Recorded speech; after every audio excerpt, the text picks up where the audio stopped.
All right, let's jump right into this explainer. Today, we're diving into a story that literally flips every standard isekai trope completely upside down. Imagine being hit by a truck and sent to a magical world to become an all-powerful savior, but you don't want to save the world. Actually, you don't even want to be alive. Meet Sensei. I just want a peaceful place to die in peace. That quote right there tells you everything you need to know about our protagonist. You see, Sensei and his lover, Sachin, were right in the middle of a double suicide when that infamous otherworld truck struck them.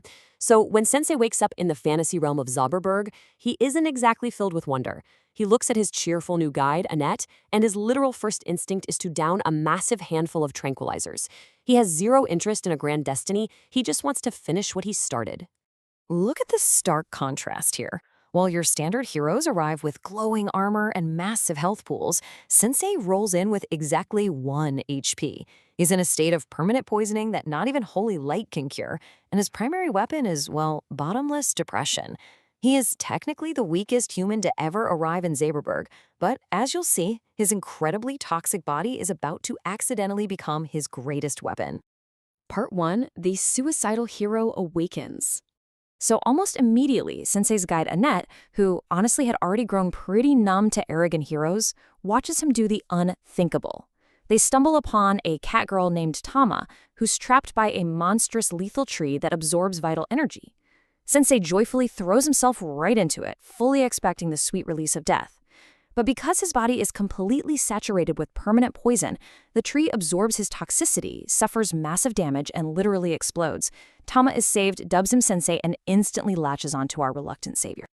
Check out this chaotic timeline. From the Great Plains, Sensei begins his journey, traveling not in some grand carriage, but inside a heavy wooden coffin that Tama and Annette are forced to drag behind them. In the castle town of Hud, he blatantly insults King Thomas and actually convinces a princess that double suicide is a way better option than an arranged marriage. He completely disrupts every standard fantasy scenario through sheer, unadulterated apathy. Part 2, Defeating the Fallen Heroes. This brings us to a massive twist. The very heroes previously summoned to save this world have actually become its greatest villains. We see this firsthand with Sasuke. Back on Earth, he was a bullied coward. But Zauberberg gifted him a completely broken, overpowered ability to mentally enslave anyone he touches. The power goes straight to his head. He burns down Vari City, establishes himself as a tyrant, and even forces Annette to turn her blade on Sensei. But just when things look incredibly grim, Sensei reveals his true S-rank power, the narrator. He doesn't fight with swords or magic. Nope. He just sits down in the middle of this burning city and calmly takes notes. By writing a tragedy exposing Sasuke's inherent cowardice, Sensei manifests a magical circle that instantly banishes the failed hero right back to his miserable, powerless life on Earth. A real game changer, right? Part 3. The Catgirl Princess Awakens. As we transition to the Kingdom of Grom, the stakes really escalate. Up until now, Tama was just kind of the hyperactive brawler of the group, but Grom is her actual home, and she is secretly Princess Matilda. Driven by the crushing guilt of her twin brother's death, she suppressed her own martial arts to try and become the ideal prince. To make matters worse, her home is invaded by Kaibara, the terrifying fallen angel of gluttony, who steals the abilities of anyone he eats, and he has set his sights squarely on devouring her. So, while Kaibara is busy gloating, Sensei reads aloud the tragic tale of a girl who lost her identity. He tells Tama she absolutely doesn't need to be the ideal prince, she just needs to be herself. This brilliant psychological breakthrough completely shatters her mental chains, allowing Tama to unlock her sealed divine beast emblem. Using her own unique cat martial arts, which Kaibara couldn't counter, she absolutely blasts right through him.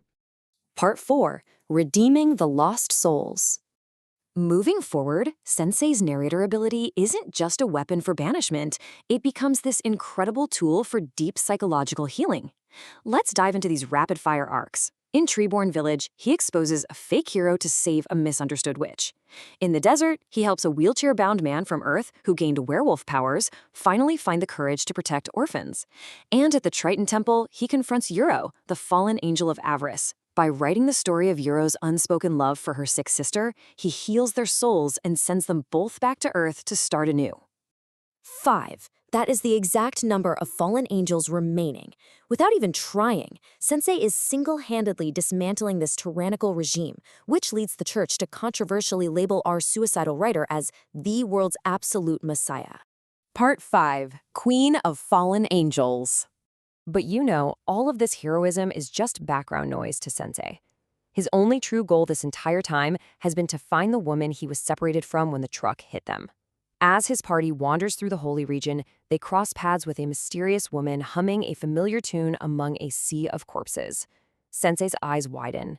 It's her. So we have to ask ourselves, who is truly leading the fallen angels into this new era of chaos? And boom, the massive plot twist drops. The very woman Sensei has been desperately searching for to complete his double suicide is actually the ultimate villain. Satchan, known to the demons as Seken, has ascended to become the supreme ruler of the fallen angels. She is literally the architect of the very chaos Sensei has been accidentally cleaning up. When Sensei reaches out for her hand, eagerly asking to finally jump from a great height together, she actually pulls away. She tells him that he's changed, that she can now see a light in his eyes because of his travels with Annette and Tama. Claiming he's no longer the hopelessly empty man she loved, she violently rejects the pact and vanishes. It's a brutal emotional cliffhanger, leaving a devastated Sensei completely confused and alone. Refusing to give up, Sensei locks himself right back in his coffin and heads straight into Hin, the Forbidden Land. Now, this area is heavily guarded by magical trials of strength, courage, and intellect. But because he literally does not care if he lives or dies, his sheer apathy acts like a cheat code. He completely bypasses the magic, warping directly to the throne of Baros, the Fairy Queen. When he gets there, the Fairy Queen asks him a profound philosophical question: will he save the world by trusting others, or by wielding absolute power? Sensei completely ignores the multiple choice options, answers option C, and declares he just wants to die because the women he trusted abandoned him. As you can imagine, the fairies are absolutely furious. Yet, Queen Barasa realizes something crucial. The righteous heroes they summoned before only brought tyranny. So perhaps this profoundly broken, brutally honest man is exactly the wild card Zaberberg needs. She grants him her ultimate blessing anyway, prophesies that he will reunite with his beloved, and gives him a magic whistle to summon the fairies to his aid. Sensei proves that sometimes the most effective way to save a fantasy world is to completely refuse to play by its rules. So I'll leave you with this provocative thought as we wrap up this explainer. Will Sensei finally find a reason to live, or will his unyielding quest for the perfect death destroy this broken world first? Thanks for joining us for this explainer, and we'll see you in the next one.